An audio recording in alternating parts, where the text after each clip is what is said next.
Hi hello வணக்கம் நண்பர்களே. இன்னைக்கு நம்ம டிஎன்பிஎஸ்சி தேர்வில் கேட்ட ஒரு கேள்வி பார்க்க போகிறோம். A:B 2:3 B:C 4:6 இப்படி கொடுத்துருக்காங்க.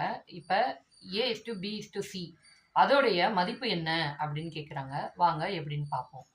இப்போ ரெண்டு செட்டாக இருக்குது, ஏபி பிசி. பியோட மதிப்பு வெவ்வேறையாக இருக்குது. நம்ம அந்த ஒன்றாக்கணும். ஃபஸ்ட்டு செட்டில் A:Bல மதிப்பு பிக்கு 3ன்னு கொடுத்துருக்காங்க. ரெண்டாவது செட்டில் B:C அதில் மதிப்பு 4ன்னு கொடுத்துருக்காங்க. இப்போ இந்த ரெண்டையும் நம்ம ஒரே நம்பர் ஆக்கணும். ஒரே நம்பர் ஆக்க என்ன பண்ணலான்னா பெருக்கலாம், இல்லைனா வகுக்கலாம். இப்போ நம்ம என்ன பண்ணுவோம், இந்த 3ஐயும் 4ஐயும் பெருக்குவோம், 12ன்னு ஆகும்.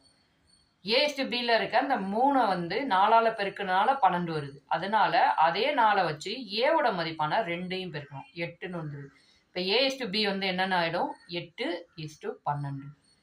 இப்போ B:C அப்படிங்கிறத நம்ம இந்த B அதை 12 ஆக்கணும். அப்போ 4 3ஆல் பெருக்கணும்.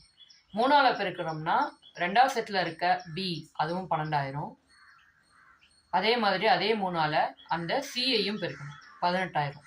இப்போ ABC பியோட மதிப்பு 12ன்னு வந்துருச்சு. ஏவோட மதிப்பு நம்ம 8ன்னு கொண்டு வந்திருக்கோம். சியோட மதிப்பு 18ன்னு கொண்டு வந்திருக்கோம். இப்போ A:B:C அப்படிங்கிறது 8, 12, 18 இப்படியே விட்டுடலாமா? அப்படி விடக்கூடாது.